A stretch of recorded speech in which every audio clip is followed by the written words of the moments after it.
Coming up in just a few minutes, Richard Gage. If you don't know who he is, you're about to find out. Big hit piece attacking him with disinfo, and the entire 9/11 Truth Movement is airing every other day, it seems, premiering last week on the National Geographic Channel. That's coming up in a moment. But I wanted to get into this situation with the president 2 weeks ago. His office of the Department of Education, his education czar, sent out federal mandate to schools taking any federal funds. And we've shown the official letterhead and read it, and the White House doesn't deny that, saying that if you take federal money, you've got to make your school children watch this telecast of the president, literally like 1984 on the big screen projector. In fact, we have an article up on prisonplanet.com, Paul Watson wrote, where it shows Obama as Big Brother. It's over in the News and Focus section if you want to go look at it on the right-hand side of prisonplanet.com. I mean, this is right out of Nazi Germany, Soviet Russia. Now, then they removed those areas of the curriculum saying how you're going to help the president, how you're going to write letters explaining how you're going to serve him, creating this weird relationship with the president, this hyper authority figure reaching out to your kids. This isn't George Bush Sr. giving a 1991 speech saying, stay off drugs, stay in school. Then Obama shifts gears, changes the story, and says, well, we're not going to do that now. And then a few days later, they say, we were never going to do it. It's a conspiracy theory. And now he's going to give a milquetoast speech. Don't use drugs. Make good grades. You can be successful. But this is the takeover of education. I mean, we played the clips last week. I've been playing them every week for months. I'm not going to play them again today. You can search engine Barack Obama calls for national security force, just as big, just as strong as our military. And then his White House chief of staff introduced the bill to make everybody from junior high to 65 serve in different brigades with weapons, in uniforms domestically. I mean, you can't make this up.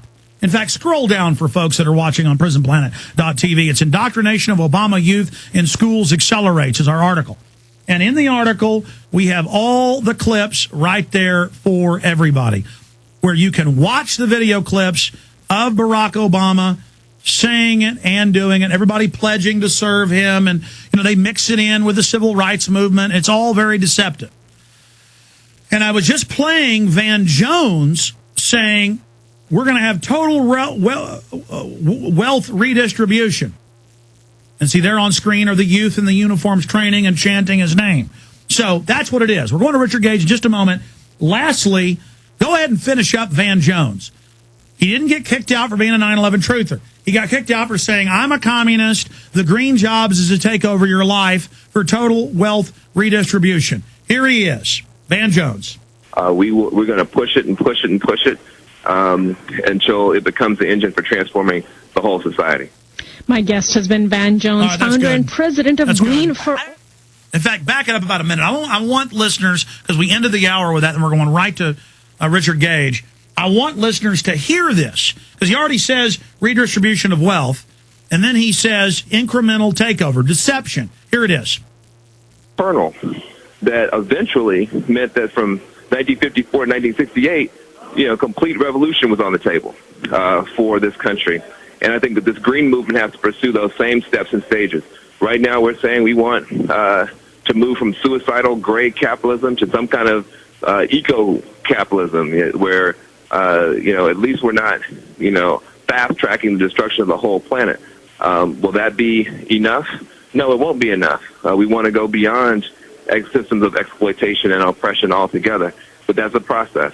And I think what's great about the movement that's beginning to emerge is that the crisis is so severe in terms of joblessness, violence, and now ecological threats that people are willing to be both very pragmatic and very visionary. And, all right.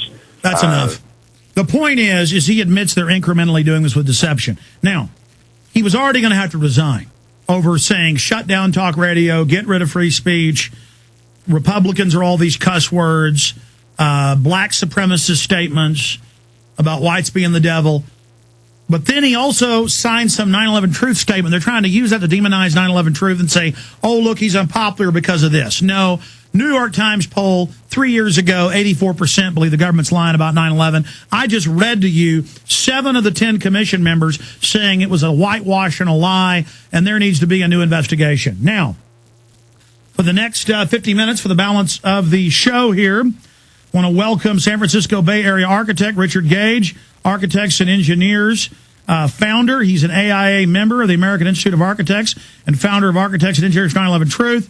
Now with well over 800 members calling for a new investigation into the destruction of the 3 World Trade Center high-rises on 9/11. And he is on with us today. Very honored to have him to talk about all these big TV hit pieces coming out against him. I think he did the best job on the show of all the people that were on it. And I really appreciate Richard Gage coming on with us. Richard, good to have you here. Thank you, Alex. It's my honor. We're going to break here in a few minutes, but just in a nutshell, this National Geographic piece, I mean, they shot a missile into a chicken coop and said that a missile would have blown up the entire Pentagon. They just, I mean, the whole thing, I mean, as an architect and an engineer, what did you think of this? Well, they were doing their job, Alex. They set up a piece that was designed to quell the truth and to not display any of the evidence, really, that we had brought into the interview. So there is a whole lot to discuss here, and I'm looking forward to taking it piece by piece with you, but certainly it was extremely unscientific and composed of these 3 ridiculous so-called experiments, more like magic tricks than anything else. Well, I mean, there's so many points, but then they also examine our psychology, like we're mentally ill and schizophrenic. Psychology Today has a big cover story on me saying the Bilderberg doesn't exist, and, you know, I go to these hotels and cover the global elite and have full-born hallucinations. That's not going to work. They also say in the piece that the government's never changed its story, and the 9/11 Commission's never changed its story. I just read quotes of 7 of the 10 members saying it was a complete and total fraud. Yeah, and that it was. That's given. In fact, Max Cleland was one of them, and he resigned, citing this is a national scandal. The investigation is compromised. Yeah, that's an exact quote from the Washington Post. Well, when we come back, I'm going to try to sit back, Mr. Gage. We're going to punch your website up on screen, go over the debunking of the thermite, the thermate, the collapse, all of it, whatever areas as a architect and engineer who builds large buildings, and plus the other 800 members that you have of what really happened. Then we're going to play some clips of this. But as we go to break, I just want to point out that I've seen the thermite reactions that Professor Jones of BYU, now retired, has done. I mean, a small cup of real thermite goes right through an engine block. NASA admits they use it for the coupler separators, not even explosive thermite, and they put 100 and something pounds on a column, and it barely even sparkles like a regular sparkle. I dare say that wasn't real thermite. Oh, interesting. Well, even if it was real thermite, it needs to be contained in order to be effective. And so we know, for instance, in 1984, interestingly enough, there was a patent for a thermite cutter charge that ejected molten iron in just thousandths of a second, making it more effective than normal cutter charges with high-energy explosives like C4 and RDX. Not only that, another patented device is the shell casing of these cutter charges is consolidated thermite. It is self-consuming, so that the only product left behind in the residue is molten metal. And you gave all that to National Geographic, and they laugh at you and Professor Jones and others and just laugh and say there's no such thing as it. I mean, it's insane. There are all these patents. The Pentagon's involved. Just so happens some of the NIST investigators are world experts in explosive thermite. Working on the towers. We'll be right back.